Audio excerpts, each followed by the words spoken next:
Alors, on y va pour une autre capsule sur le séjour des morts. Là, on veut se poser la question, c'est pour qui ça, le séjour des morts? Qui va là? C'est ça. Alors, on va étudier ça aujourd'hui. Tout d'abord, juste pour un petit peu faire le lien avec hier, on va dire tout d'abord que le séjour des morts, c'est pour l'âme ou l'esprit des gens. Donc, c'est pas pour leur corps. Le corps va pas là. Sinon, dans la tombe, pour le corps, mais pour l'âme, c'est vraiment le séjour des morts. Et puis, juste un petit verset pour nous rappeler ça. On va regarder ça. Ça se trouve dans Job, verset 33, verset 22.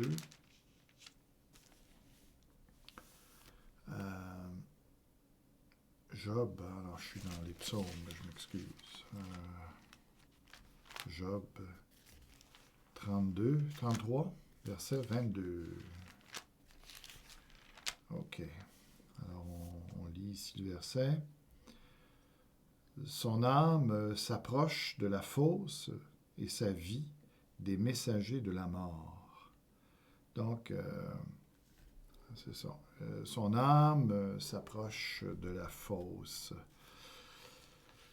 Ici, c'est l'âme. Ici, on pourrait voir d'autres versets aussi.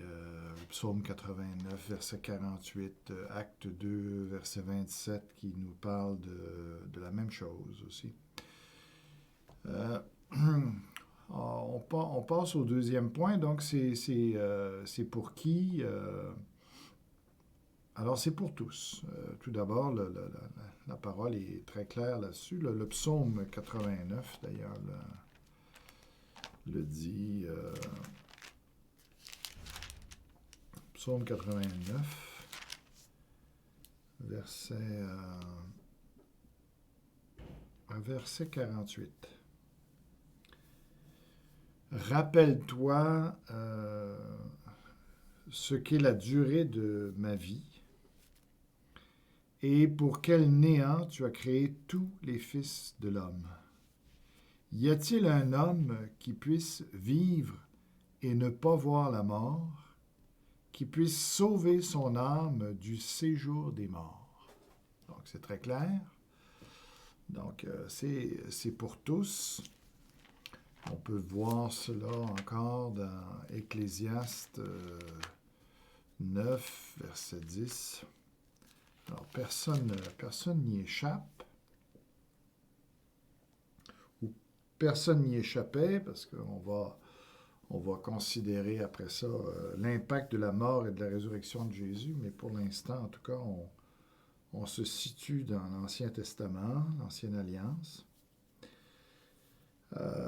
Ecclésiaste 9, verset 10, ça dit « Tout ce que ta main trouve à faire avec ta force, fais-le. Car il n'y a ni œuvre, ni pensée, ni science, ni sagesse dans le séjour des morts où tu vas. » Donc, ici, l'Ecclésiaste présente ça comme une impossibilité d'éviter. Hein, c'est là que tu vas. Et puis il s'adresse ici à tout le monde. Hein. On peut regarder dans Habakkuk, les petits prophètes. Donc, les petits prophètes, au chapitre 2.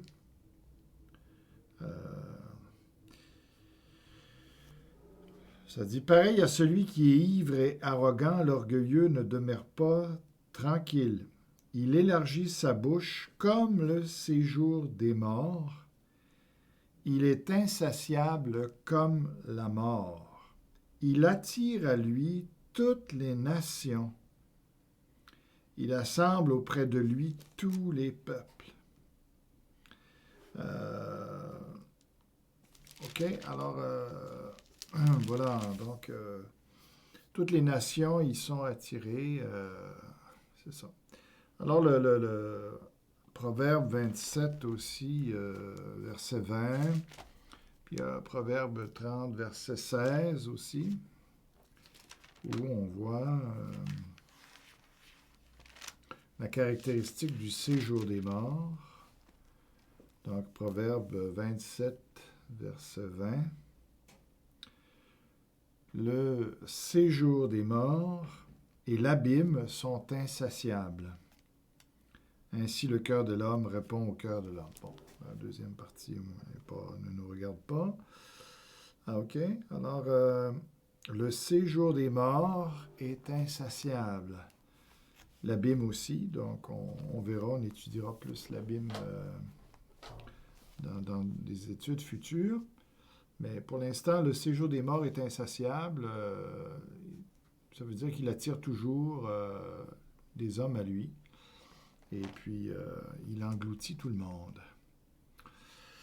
Bon, alors, maintenant, on va détailler un petit peu, parmi ce tous-là, on va détailler. Je vais vous inviter à tourner dans Ésaïe 14.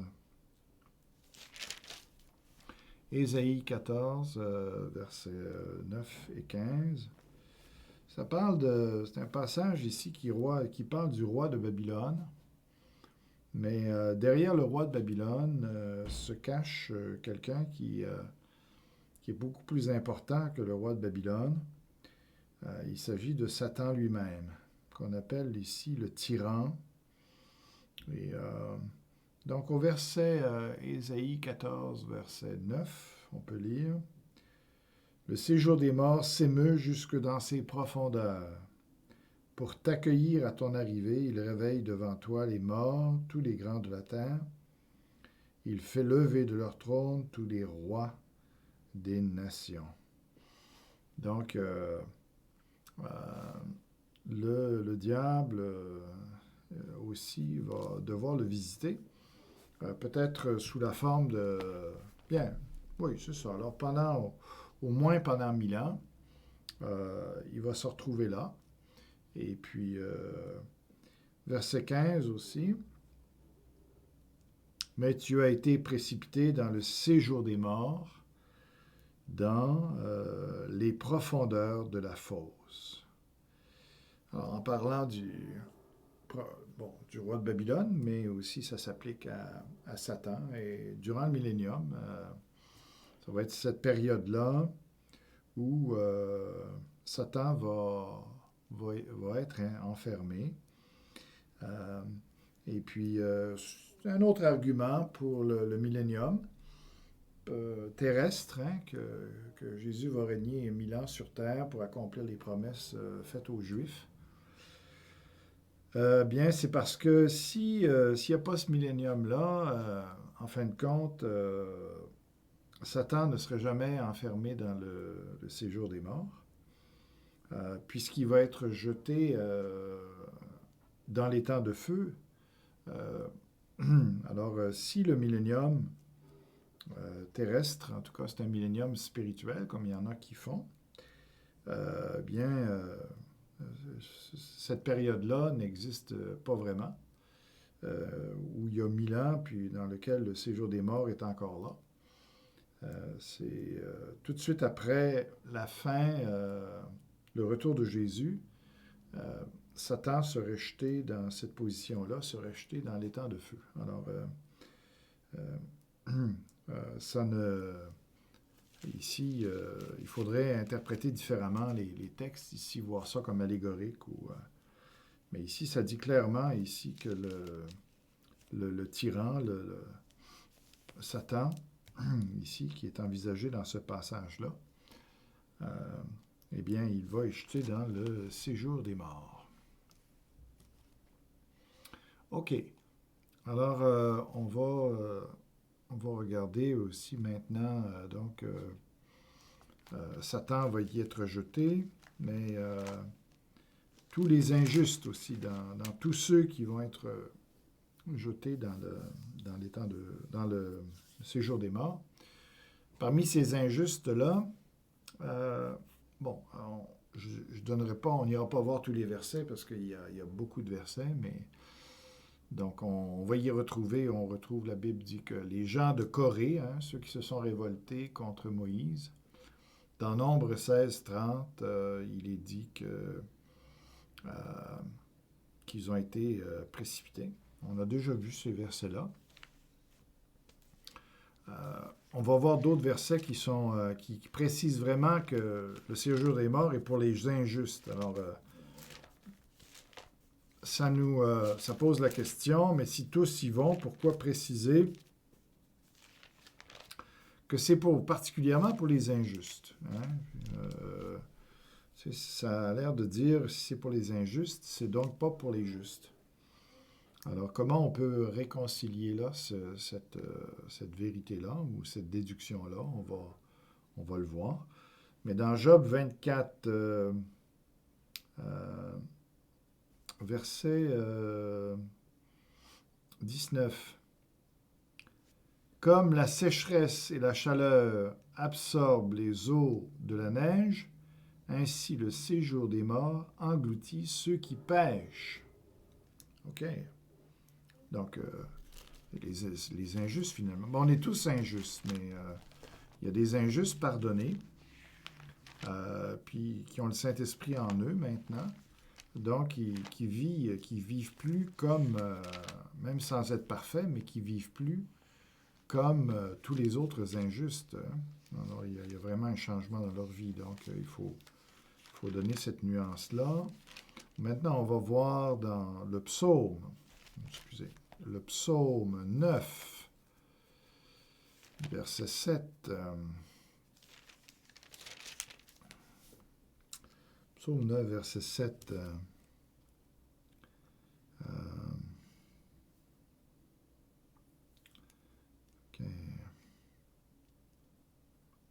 Alors, j'espère que je ne me suis pas trompé. Psaume 9, 17, excusez.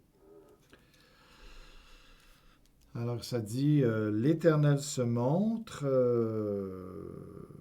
ouais, c'est ça, mais ça va être 18 après.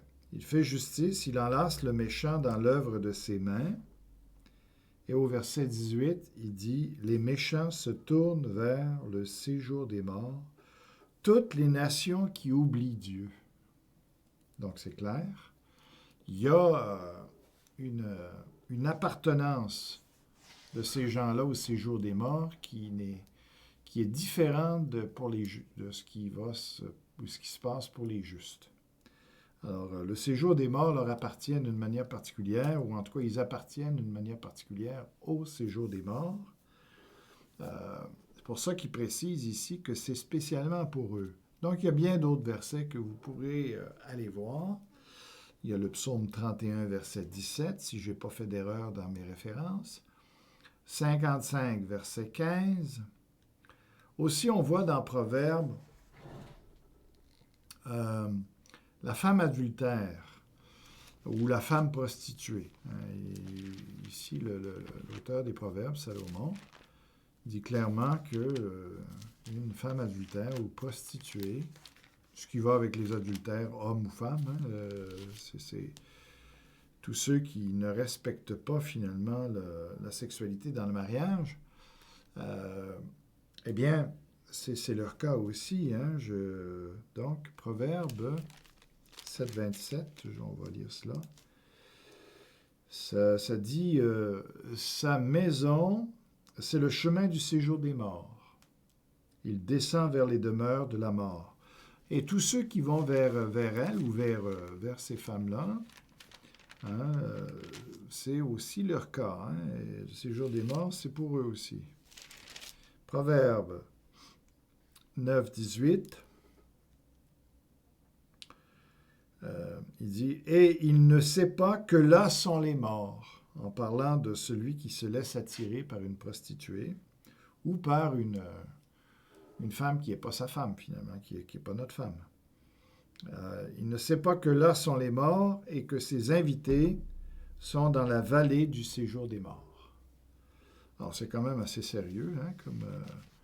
Donc, même si tous les injustes vont au séjour des morts, il y a ici quelque chose qui est précisé particulièrement par rapport à l'infidélité sexuelle ou la débauche, finalement, parce que c'est ça. Alors, donc, je pense que le fait de préciser certains péchés montre que ces péchés-là vont être jugés d'une façon particulière. dans le séjour des morts aussi. Ce ne sera pas la même condition pour tout le monde. Donc, ceux qui auront été fidèles en mariage vont se prémunir, en tout cas se garder, d'une certaine condamnation qui va être attachée au péché ici, à ce péché-là. Dans Ésaïe 14:11, ça nous dit aussi que le séjour des morts, c'est pour les orgueilleux. Donc, OK. Pour les idolâtres, même chose. Hein, donc, ça rajoute au jugement du séjour des morts le fait de préciser ces péchés-là. Chaque péché augmente finalement le malheur de ceux qui sont dans le séjour des morts. Alors aussi, dans Ézéchiel, donc pour les idolâtres, la référence, c'était Ésaïe 57, verset 9. Pour les nations et les dirigeants et leurs dirigeants. Alors, vous allez trouver des références dans Ézéchiel 31, verset 15 à 17, 38, verset 18, verset 21. Et aussi pour l'enfant qui n'est pas corrigé. Ça, c'est important qu'on considère ça comme parent. Les enfants qui ne sont pas, qu'on ne tient pas, qui ne sont pas repris, qu'on laisse aller dans leurs péchés, qu'on laisse aller dans leurs mauvaises attitudes, c'est grave, c'est sérieux. Alors, on va regarder ça dans le Proverbe 23, verset 14. Alors, il dit, en le corrigeant ou en le frappant de la verge, tu délivres son âme du séjour des morts. En parlant du fils rebelle. Et puis, donc, c'est à prendre très, très au sérieux. Les enfants qui ne sont pas repris, qui ne sont pas corrigés, eh bien, qui n'apprennent pas à se soumettre à leurs parents, bien, ça va faire des gens insoumis toute leur vie, qui vont être rebelles à Dieu. Donc, ils ne verront pas la nécessité de se mettre sous l'autorité de Dieu. Puis, aussi, toutes les autorités. Finalement, n'importe quelle autorité, ils vont avoir un problème avec ça. Parce que la première autorité qu'ils ont eue dans leur vie, c'est les parents, puis les parents n'ont pas exercé cette autorité-là. Donc, c'est très sérieux à prendre en considération. Ça dit aussi pour les villes incrédules, qui est le séjour des morts. Jésus a parlé de Capernaum, qui ont vu toutes sortes de miracles et tout ça. Alors, ça se trouve dans Matthieu 11, 23, où Jésus dit votre destinée, vous autres, ça va être le séjour des morts. Sous-entendu que ça ne sera pas la même chose pour d'autres villes ou d'autres gens qui ont cru. On ne peut pas voir que tout le monde va avoir la même condition dans le séjour des morts. Il y a des distinctions dans le séjour des morts. Et c'est ça qu'on va examiner, cette distinction-là. Et puis, donc, mais pour l'instant, les villes incrédules, Jésus dit que on les réserve pour le séjour des morts. On parle du riche aussi, avec Lazare et ses frères, puisque le riche dit envoie Lazare vers eux. Si quelqu'un des morts ressuscitait, il se repentirait, en parlant de ses frères, afin qu'ils ne viennent pas dans ce lieu de tourment. Donc, ici, le riche entrevoit que lui et ses frères, qui doivent mener à peu près le même genre de vie, vont se retrouver comme lui dans le séjour des morts. Dans Apocalypse 6, 8, alors pour le riche et Lazare, c'est toujours Luc 16, 23. Pour les nations dans le temps de l'Apocalypse, alors on voit dans Apocalypse 6, 8, un quart de la terre qui... avec les cavaliers de l'Apocalypse, qui vont se retrouver dans le séjour des morts. Et c'est ça. Alors, ça donne un résumé, donc on voit un peu plus le détail des injustes qui vont dans le séjour des morts. Maintenant aussi, ça dit que les justes vont aller dans le séjour des morts. S'il n'y a pas de distinction dans le séjour des morts, ça voudrait dire que finalement, ça ne donne rien d'être juste. Mais non, il y a vraiment un espoir hein, pour les justes, même si Jacob dit, moi je vais descendre vers le séjour des morts, je vais aller rejoindre mon fils vers le séjour des morts. Donc Jacob s'attend d'y aller dans le séjour des morts. Job aussi, hein, Job 14, verset 13, hein, il dit, voici ce qu'il dit. Oh, si tu voulais me cacher dans le séjour des morts, m'y tenir à couvert jusqu'à ce que ta colère soit passée, me fixer un terme auquel tu te souviendrais de moi.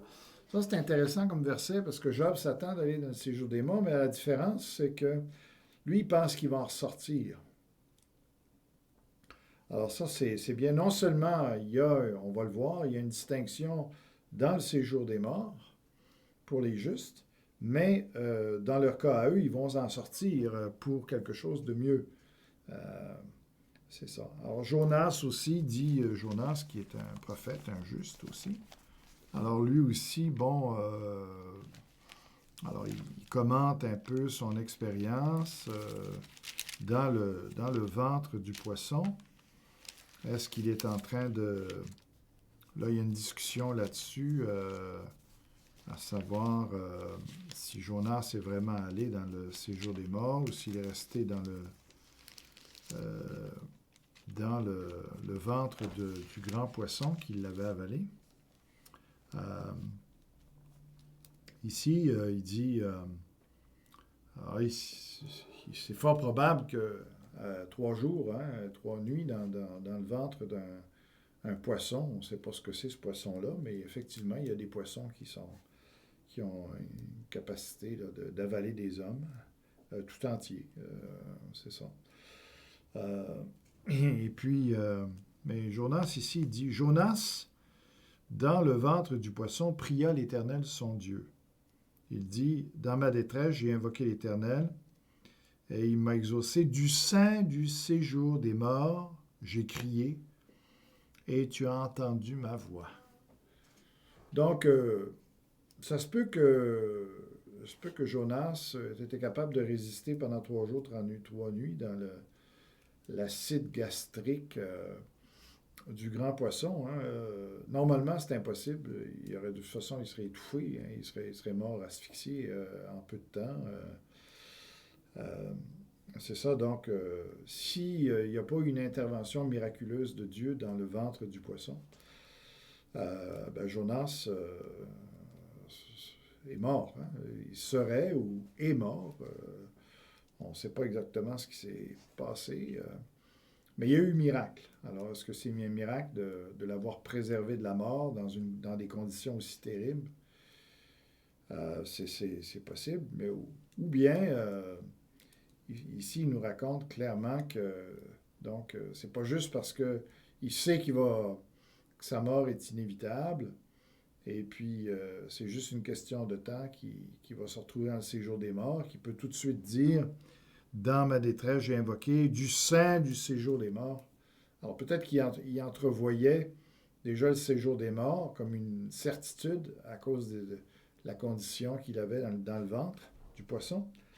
C'est possible. Ou réellement, Jonas est passé par la mort et vraiment, Dieu a permis, en tout cas, on va voir là, les conditions de ceux qui sont dans le séjour des morts.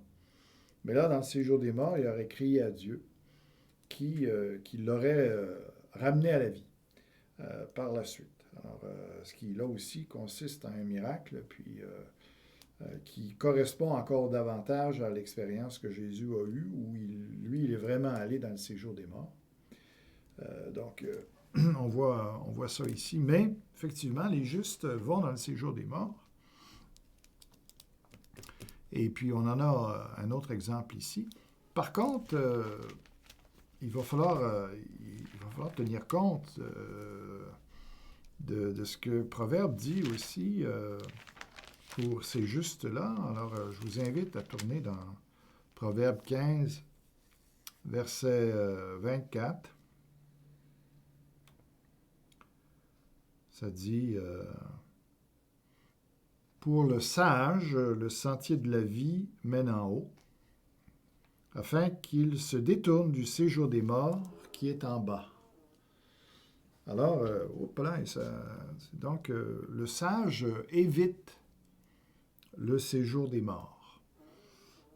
Sans doute que Proverbe ne voulait pas dire qu'il n'y va pas du tout, mais qu'il ne soit premièrement qu'il ne va pas dans le même lieu où les injustes vont, même si on parle du séjour des morts, parce qu'il y a d'autres versets qui précisent la constitution réelle du séjour des morts. Ou bien, c'est en train de parler du fait qu'il va y avoir une sortie pour les sages, qui ne resteront pas dans le séjour des morts. OK, alors on peut lire, c'est des beaux versets, hein, des versets qui ont toute une espérance. Proverbe 23, verset 14 aussi. On vient de voir ce verset-là, mais on le regarde sur un autre angle. En le frappant de la verge, donc le fils qui devient sage à ce moment-là. Ici, tu délivres son âme du séjour des morts. Ce n'est pas dans le sens qu'il n'ira jamais, mais dans le sens que soit qu'il ne va pas dans la même place, comme on a dit, puis surtout qu'il va en sortir. Donc, c'est dans ce sens-là qu'il dit que tu délivres son âme du séjour des morts. Puis Jésus a dit quelque chose d'extraordinaire concernant l'Église. Ça se trouve dans Matthieu 16, verset 18.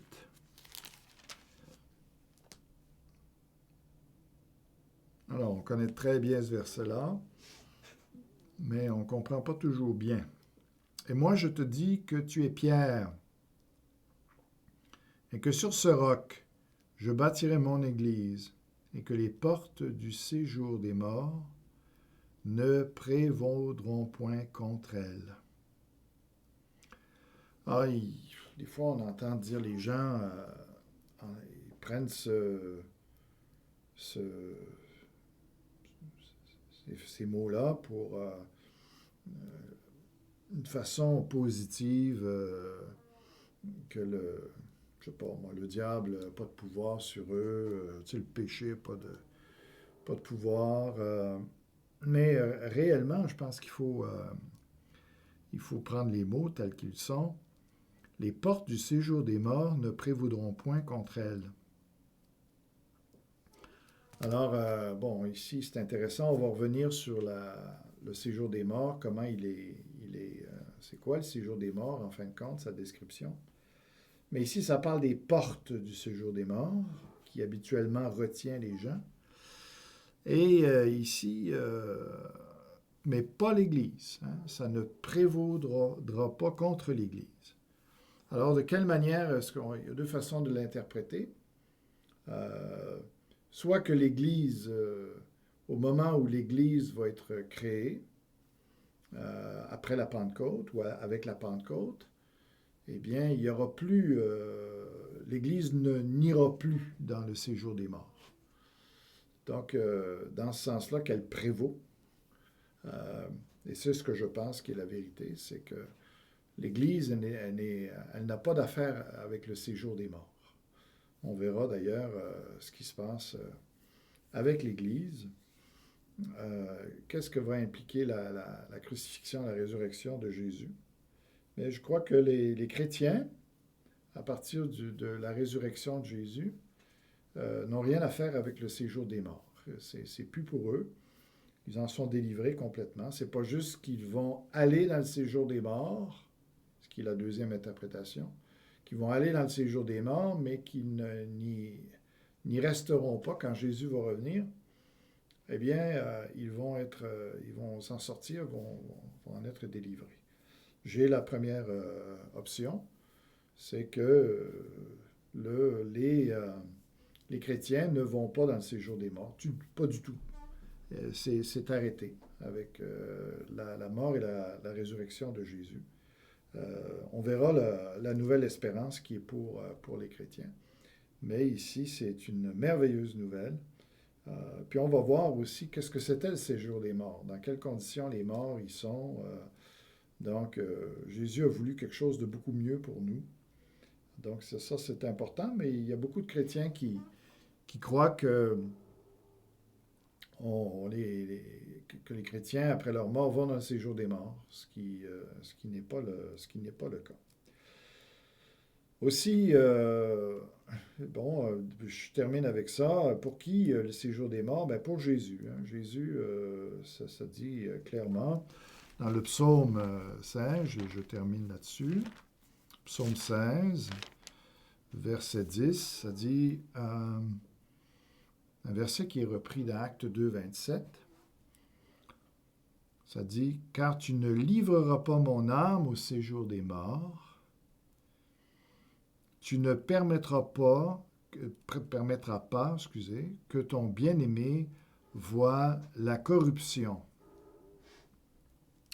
Alors, bien, Jésus est allé dans le séjour des morts. Donc, qu'est-ce que ça dit ici? « Tu ne livreras pas mon âme au séjour des morts. » C'est-à-dire que, on m'a dit, il n'y restera pas.